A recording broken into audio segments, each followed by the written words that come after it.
Good morning dear students और प्यारे शिक्षक भाई बहनों। मैं आपका विज्ञान अध्यापक अनिल कुमार, जनपद हाथरस से। आज बहुत दिनों के बाद हम प्रस्तुत हुए हैं अपने channel study with your sir पर। लास्ट ईयर IIM छात्रवृत्ति योग्यता परीक्षा की घनघोर तैयारी कराने के बाद हमें लगा क्यों ना नवोदय विद्यालय प्रवेश परीक्षा कक्षा 9 और 11 के लिए बच्चों की तैयारी कराई जाए। सीटें कम हैं बच्चों और कंपटीशन टफ है। नवोदय विद्यालय जवाहर नवोदय विद्यालय के नाम से मशहूर है और भारत के प्रत्येक राज्य के प्रत्येक ज़िले में स्थित है।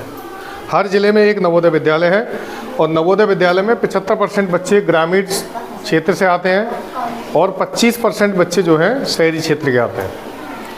कक्षा 9 में लेटरल एंट्री के द्वारा बच्चों के लिए जाता है, यानी जो कक्षा 6 में सीटें खाली रह जाती हैं वो 9th और 11th में जाके फिल की जाती हैं। अंग्रेजी माध्यम के स्कूल हैं, आवासीय विद्यालय हैं और बहुत अच्छे और सुसज्जित बने हुए हैं, well developed and fully equipped and furnished. तो आज हम उसी के बारे में चर्चा करेंगे। थोड़ा सा ब्रीफ रिज्यूम दे देते हैं क्या होता है, कैसे होता है। तो कक्षा 9 में 100 क्वेश्चन आते हैं, 100 क्वेश्चन, जिसमें से 15 क्वेश्चन आएंगे हिंदी के, 15 क्वेश्चन इंग्लिश के, 35 क्वेश्चन साइंस के और 35 क्वेश्चन आएंगे मैथमेटिक्स के। अब सबसे बड़ी बात यह है कि ये चारों सब्जेक्ट आपके NCERT की पुस्तक में से आएंगे, NCERT सिलेबस में से आएंगे। तो जो बच्चे 9th के लिए प्रवेश परीक्षा दे रहे हैं वो अपना 8वीं तक का सिलेबस तैयार रखें और जो 11वीं के लिए दे रहे हैं वो 10th का सिलेबस तैयार रखें।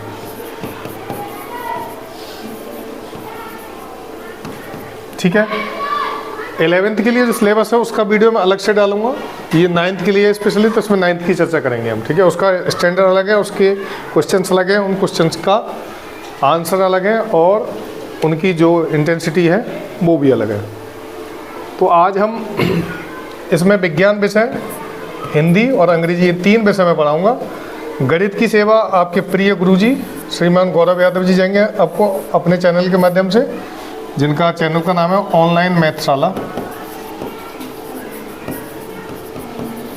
आप उनसे जुड़े होंगे निश्चित ही, क्योंकि मेरे से ज़्यादा सब्सक्राइबर उन्हीं के हैं, तो आप उनसे मुझसे पहले से जुड़े होंगे। ठीक है। तो आइए प्रिय बच्चों, एक बात आप बता दें कि इसकी प्रवेश परीक्षा 8 फरवरी 2025 को होगी।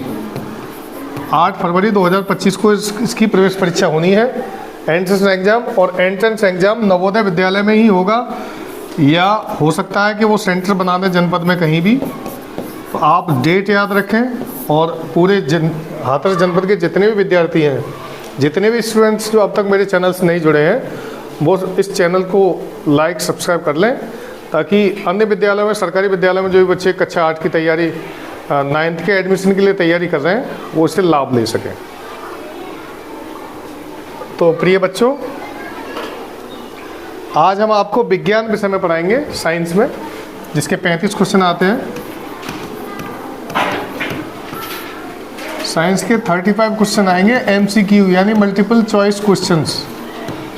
4 विकल्प दिए होंगे, इसमें से एक विकल्प सही होगा, उसको टिक मार्क करके आप इसमें प्रवेश पा सकते हैं। तो आज हम विज्ञान का सिलेबस से स्टार्ट करते हैं। पहले पार्ट का नाम है फसल उत्पादन और प्रबंधन।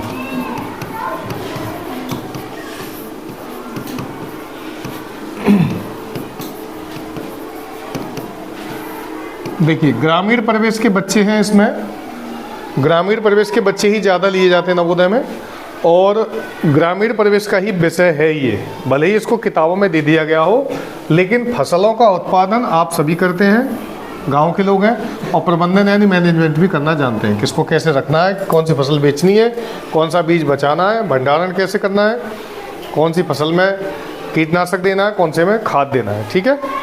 तो इसमें पहला क्वेश्चन लिखेंगे हम, खरीफ की फसल किसे कहते हैं।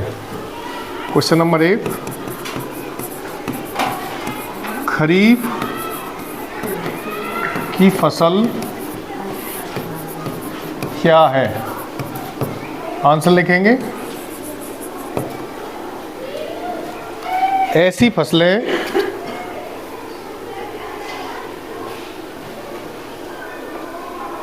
जो जून में बोई जाएं तथा सितंबर में काट ली जाएं। देखो इसका एक फॉर्मूला है कंजूस, KJS। KJS याद रखेंगे, K से हो गया खरीफ, J से हो गया जून और सितंबर, S से हो गया सितंबर।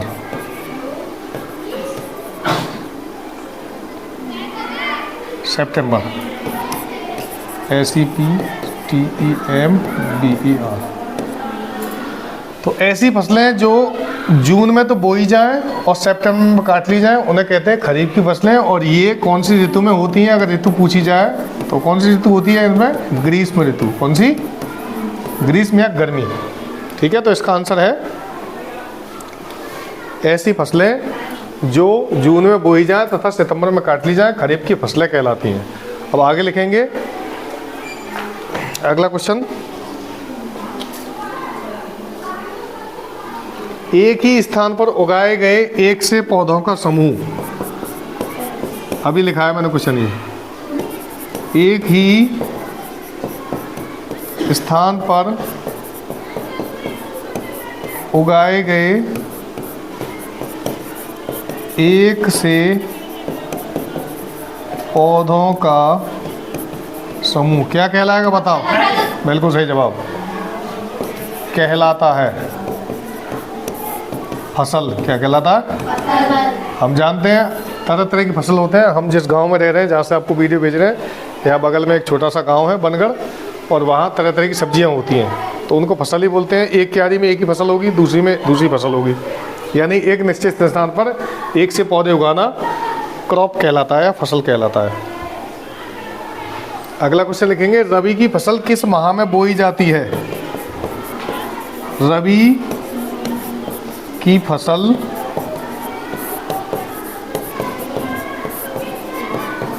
किस माह में बोई जाती है? तो देखो इसका भी सूत्र है, इसका सूत्र है रोम, ROM। उसका क्या था? KJS, और इसका ROM। R से हो गया रबी, यानी रबी की फसलें, O से अक्टूबर और M से मार्च। माने ऐसी फसलें जो अक्टूबर में बोई जाएं और मार्च में काट ली जाएं, वो कहलाएंगी रबी की फसलें। और ये कौन सी ऋतु में पैदा होती हैं? तो ऋतु कहलाएगी, कौन सी ऋतु आएगी? अक्टूबर से मार्च तक कैसा मौसम रहता है? ठंडा। कैसा? ठंड या शरद ऋतु बोल दें या ठंड बोल दें, ठीक है, ठंड में। आगे देखिए, निम्न में से रबी की फसलों का समूह कौन सा है? यानी रबी की फसलें हैं कौन सी? रबी की फसलें परीक्षा में आएगा बच्चों पेयर बनाने के लिए, आप ध्यान रखिएगा कौन सी है। तो गेहूं, चना, मटर याद रखना। गेहूं, चना, मटर, अलसी आदि रबी की फसलें हैं। ठीक है, रबी बता चुका हूं मैं, रबी कौन से महीने में होता है? क्या सूत्र है रबी का? ROM। अक्टूबर में बोई जाएंगी और मार्च में कटेंगी, यानी ठंड में बोई जाने वाली फसलें, और गर्मी शुरू होती है तब से काटी जाने वाली, वो कहलाती है रबी की फसलें। अगला लिखिए,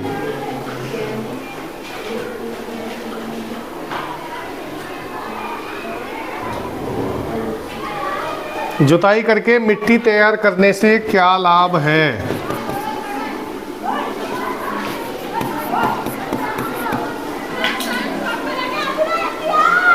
खेतों की जुताई करके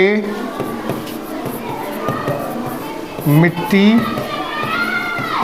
तैयार करने के लाभ क्या क्या हैं? बताओ किसान भाइयों,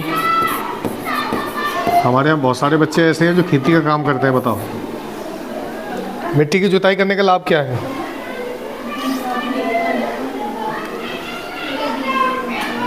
देखो, जड़ें गहराई तक पहुंचती हैं, ठीक है, मिट्टी में श्वसन हो पाता है, किस नलियाँ टूट जाती हैं?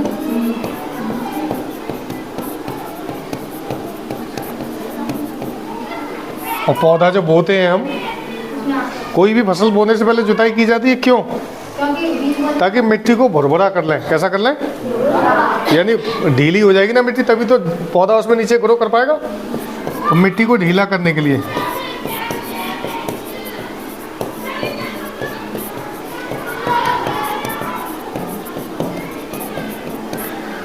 देखिए प्यारे बच्चों और शिक्षक भाई बहनों, हमारे देश की विडंबना ये है बच्चों कि हम सब अपने बच्चों को अफसर बनाना चाहते हैं। Officer, IAS, PCS, doctor, MBBS doctor, engineer, police वाला, दरोगा, सब कुछ बनाना चाहते हैं।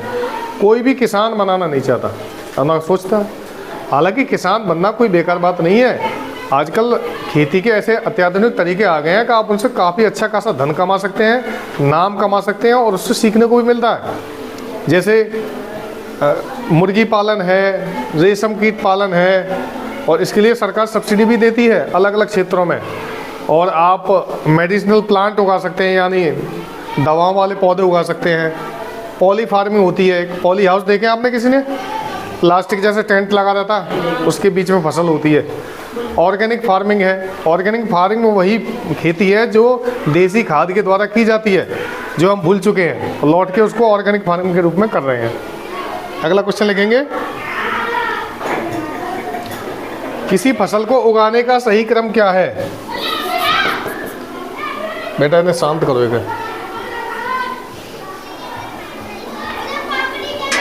ए बच्चों, अंदर तक आवाज आ रही, तुम्हें चुप रहो, हल्ला मत पेलो। फसलों को उगाने का सही क्रम क्या है?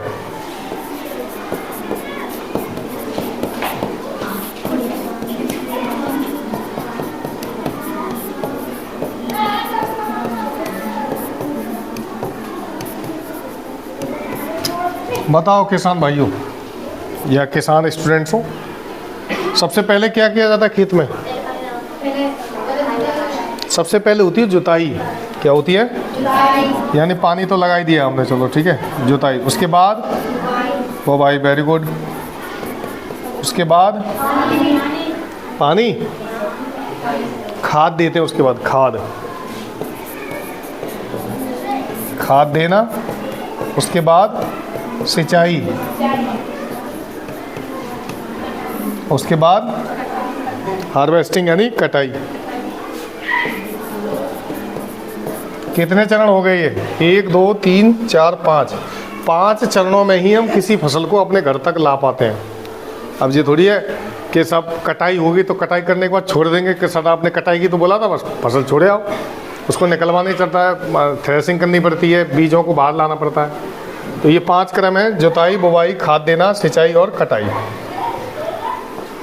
अच्छा, यहाँ एक चीज़ समझते हैं, खाद और उर्वरक में क्या अंतर है? किसी को आइडिया है? अंग्रेजी में बोलते हैं मैन्योर एंड फर्टिलाइजर्स। ये दोनों एक ही है, अलग अलग है? बताओ, किसी को आइडिया है? देखो, खाद कहते हैं बच्चों देसी खाद से। किससे? कितने प्रकार की होती है? इसमें 3-4 प्रकार आ जाते हैं, जिसमें होती है कंपोस्ट खाद, कंपोस्ट, वर्मी कंपोस्ट और हरी खाद।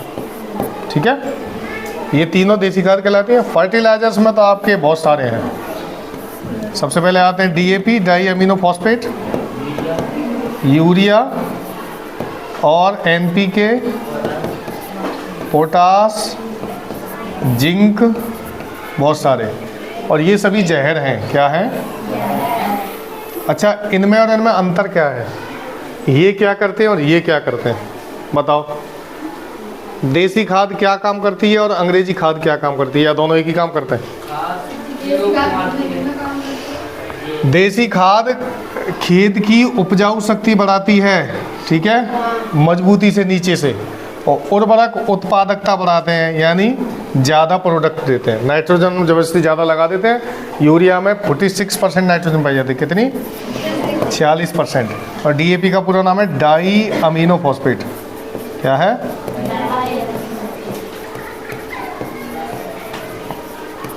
ठीक है, तो खाद और उर्वरक में अंतर क्लियर हो गया। ये फसलों का क्रम समझ में आ गया।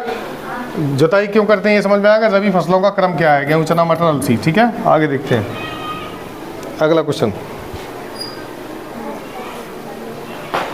जुताई में क्या किया जाता है? देखो कितना सादा सा आंसर है, बताओ।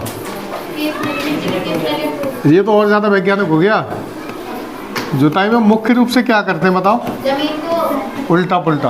बिल्कुल सही जवाब। जमीन को उलट पुलट करते हैं। अब ये आएगा प्रश्न, क्यों करते हैं? केस नली ब्रेक करने के लिए, केस नली तोड़ने के लिए। केस नली जानते हो?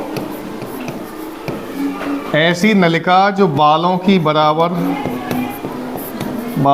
बराबर मोटाई रखती हो। ठीक है, दैट इज केस नली या कैपिलरी।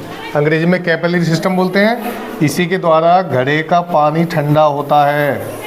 बताया था हमने आपको। Yes sir. जो घड़ा होता है ना, इसमें छोटे छोटे बहुत छोटे बारीक छेद होते हैं जिनसे हवा आ जा सकती है। तो इसमें वाष्पन की क्रिया होती है और केशिकत्व होता है। क्या होता है? केशिकत्व। इन दोनों क्रिया के द्वारा घड़ी या सुराही का पानी ठंडा हो जाता है। और इसी के द्वारा मिट्टी की तेल की लैंप जो होती है उसमें तेल ऊपर चढ़ता है। ठीक है, देखी होगी आपने, केशिकत्व के कारण। और यही इसका आंसर है कि जुताई में क्या किया जाता है? जमीन को उलट पुलट किया जाता है। आपने देखा होगा नराई करना। नराई जानते हो? खुरपी के द्वारा फसलों के बीच में से खरपतवार को निकालना, निराई यही तो होती है। कहीं कहीं ऐसा भी होता है कि जैसे लाभ बोया हमने या लाई बोई, उसमें खरपतवार नहीं है, तब भी ऐसे खुरपी निकाल देते हैं हम सादा। क्यों? वो इसलिए ताकि केस नली टूट जाए और श्वसन दर बढ़ जाए, यानी जमीन सांस ले सके और जड़ों को नीचे जाने में प्रॉपर जगह मिल सके। ठीक है, ये सब खेती किसानी से जुड़े हुए टॉपिक हैं, बहुत ही महत्वपूर्ण है। केशिकत्व समझ गए? घड़े का पानी वाष्पन और केशिकत्व के कारण ठंडा हो जाता है, क्योंकि बाहर से एयर आ जाती है, हवा। इतने छोटे छेद होते हैं कि हवा जा सकती है, पानी बाहर नहीं जा सकता। अगला देखें, ये भी बहुत इजी क्वेश्चन है। बीजों को मिट्टी में फैलाने की क्रिया क्या कहलाती है? देख लो कितना इजी है। बीजों को मिट्टी में फैलाने की क्रिया क्या कहलाएगी? बोवाई। अंग्रेजी में बोलते हैं सोइंग, SOWING।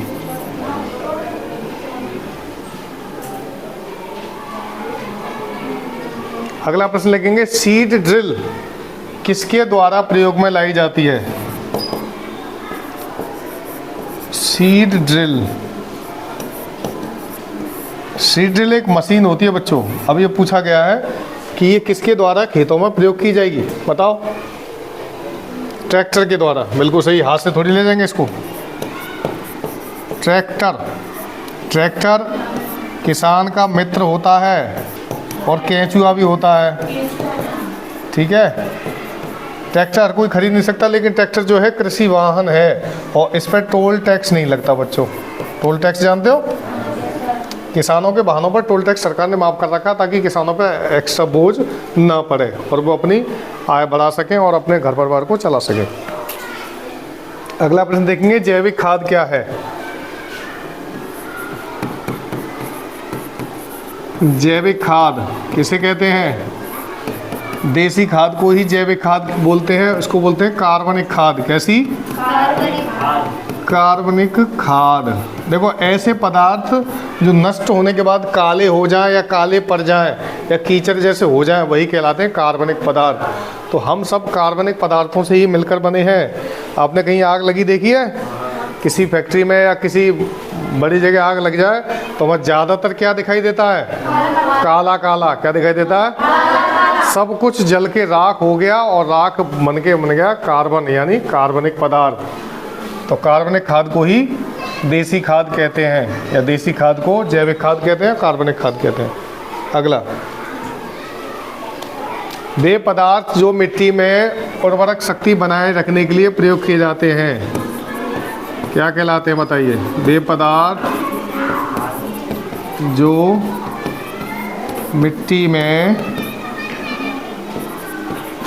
उर्वरा शक्ति और उत्पादन बढ़ाने के लिए इस्तेमाल होते हैं क्या कहलाते हैं? खाद और उर्वरक। अभी बताया था हमने। देखो इसमें एक चीज़ समझने वाली है बच्चों, खाद शब्द आया तो देसी खाद है और उर्वरक शब्द आया तो अंग्रेजी खाद है। बस दो शब्दों में स्पष्ट समझ लीजिए। अगला प्रश्न देखें, जैविक खाद किससे बनाई जाती है बताइए? यही समझ लेते हैं इसे। ये तीन चीज़ें बनाती है, गोबर से और गौमूत्र या मूत्र से। ठीक है, जहाँ गाय पाली जाती है, भैंस पाली जाती है, वहाँ केवल गोबर ही थोड़ी होता है, उनका टॉयलेट भी तो होता है। उसको झाड़ू से इकट्ठा करके और तसले में भर के फेंक देते हैं। और जो सड़ी गली पत्तियाँ होती हैं, सड़ी गली पत्तियाँ या सब्जियों के छिलके, इनको सड़ाकर भी जैविक खाद बनाई जाती है। ठीक है, मैन्योर, ये बहुत ही बदबूदार और ख़तरनाक चीज़ होती है मनुष्य के लिए। कितनी बदबू आ रही है, सड़ गई है चीज़, लेकिन जो चीज़ सड़ जाती है, डिग्रेडेबल हो जाती है, वो पौधों के लिए मैन्योर बन जाती है, यानी महत्वपूर्ण चीज़, यानी खाद। उसमें अच्छी किस्म की नाइट्रोजन होती है, पौधों के लिए जीवनदायी होती है वो।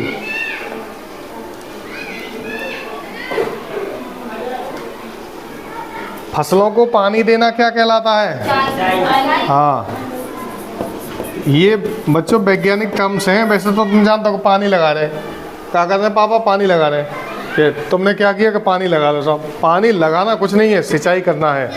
और भारत में इसके लिए सिंचाई विभाग बना गया है, सिंचाई विभाग, सिंचाई विभाग जिसको बोलते हैं इरिगेशन। इरिगेशन माने सिंचाई, इरिगेशन डिपार्टमेंट। इसमें तीन तरह से सिंचाई होती है, ट्यूबवेल के द्वारा, नहरों के द्वारा और डैम के द्वारा। ट्यूबवेल, नहर और बांध, ये तीन साधन हैं सिंचाई के। ठीक है, इरिगेशन डिपार्टमेंट के द्वारा सिंचाई की जाती है। तो फसलों को पानी देना क्या कहलाएगा? सिंचाई। आगे देखें अगला क्वेश्चन, बूंद बूंद पानी देने की तकनीक क्या कहलाती है?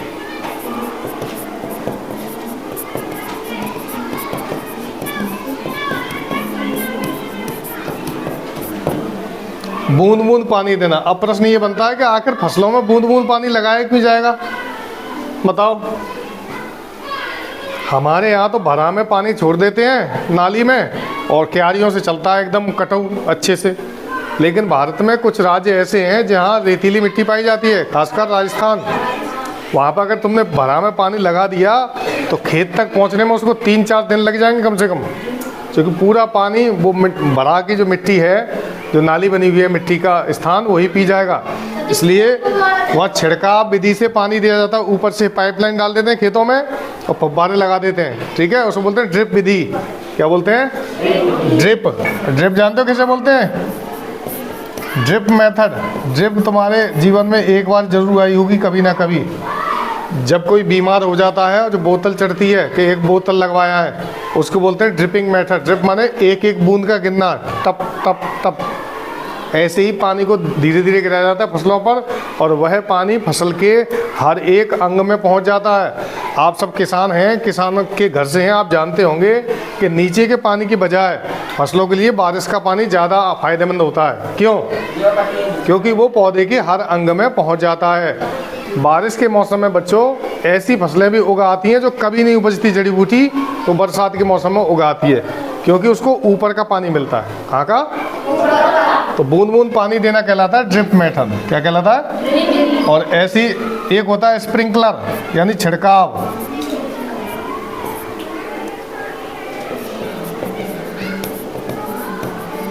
देखो स्प्रिंकलर कैसा होता है? ऐसा होता है, पाइप बिछे होते हैं ऐसे लंबे लंबे, यहाँ कनेक्शन लगा रहता है और यहाँ लगा रहता है फुब्बारा।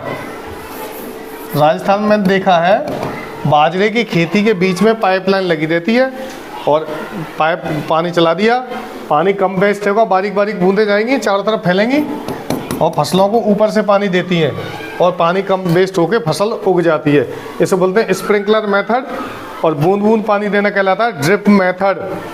देखो बूंद बूंद पानी देने की एक टेक्निक बताऊं मैं तुम्हें।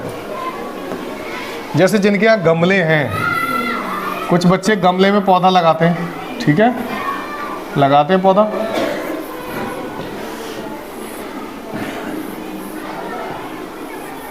ठीक है, इसमें मैन्योर है यानी काली मिट्टी खाद, ये हमारा गमला है, ठीक। अब ड्रिप मेथड कैसे बनाएंगे हम? आपको रोज़ पानी ना देना पड़े उसके लिए लें एक लीटर की बोतल प्लास्टिक की, उसमें एक छोटा सा छेद कर लें, ढक्कन बंद करके बहुत बारीक सा, और उसको उल्टा करके बोतल को इसमें लगा दें, ठीक है, और इसमें पूरे में पानी भर दें। अब क्या होगा, बूंद बूंद पानी इसमें रिसता रहेगा धीरे धीरे। वो बोतल 1 लीटर या 2 लीटर की पानी इतना बारीक छेद करे कि वो 2 दिन चले या 1 दिन तो चली जाए। तो ऐसी विधि काम आती है अधिक गर्मी के मौसम में, क्योंकि बाष्पन बहुत तेज़ी से होता है, पौधे सूख जाते हैं। हम देखते हैं अपने गार्डन के पौधे कितने सूख जाते हैं, जल जाते हैं, क्योंकि ऊपर से सूर्य का प्रकाश बहुत तेज़ी से पड़ता है। तो ये ड्रिप मेथड होती है। क्या होती है? ड्रिप विधि या ड्रिप मेथड, ठीक है, समझ गए? अब अगला क्वेश्चन है खरपतवार क्या है, बताइए। खरपतवार अगर किसी गांव वाले से बोल दिया तो तुम्हारे गाल पे चाटा मार सकता है वो। ये क्या है ये खरपतवार? क्योंकि वो चाहता है हरियाई, कि खेत में हरियाई उग आई है, ठीक है, या कूड़ा उग गया है, लेकिन वैज्ञानिक भाषा में इसे बोलते हैं वीड, यानी खरपतवार, वीड। और वीड को नष्ट करने के लिए वीडीसाइड लगाए जाते हैं, यानी खरपतवार नाशी, वीडीसाइड, ठीक है, खरपतवार नाशी। किसान के लिए ये वैज्ञानिक टर्म्स बड़े कठिन हैं, लेकिन विद्यार्थियों को पढ़ने के लिए इसी को समझना होगा। खरपतवार क्या होता है, आप चाहें तो उसको लिख सकते हैं, ऐसे पौधे जो फसलों के अलावा बिना बोए उगाते हैं, वे कहलाते हैं खरपतवार, ठीक है। फसलों के अलावा बिना बोए, हर एक फसल में बिना कहे या बिना बताए बहुत सारे पौधे उगाते हैं। आप देखते होंगे खेत में, कहीं बथुआ आ गया, कहीं जई हो गया, कहीं खतुआ, कहीं और भी चीज़ें होती हैं वो उगाती हैं। तो ये सब कहलाते हैं खरपतवार, ठीक है। अब प्रश्न आता है खरपतवार नाशी किन्हें बोलते हैं? तो ऐसे पदार्थ जो इनका नाश करें, ऐसे पदार्थ जो खरपतवार को रोकें,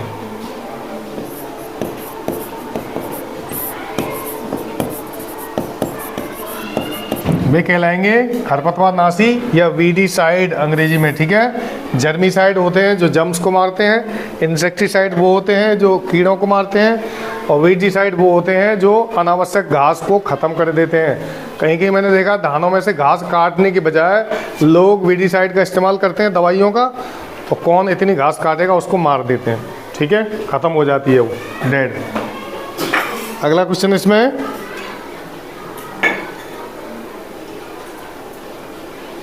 2,4-D क्या है? देखो बता चुका हूँ ये क्वेश्चन।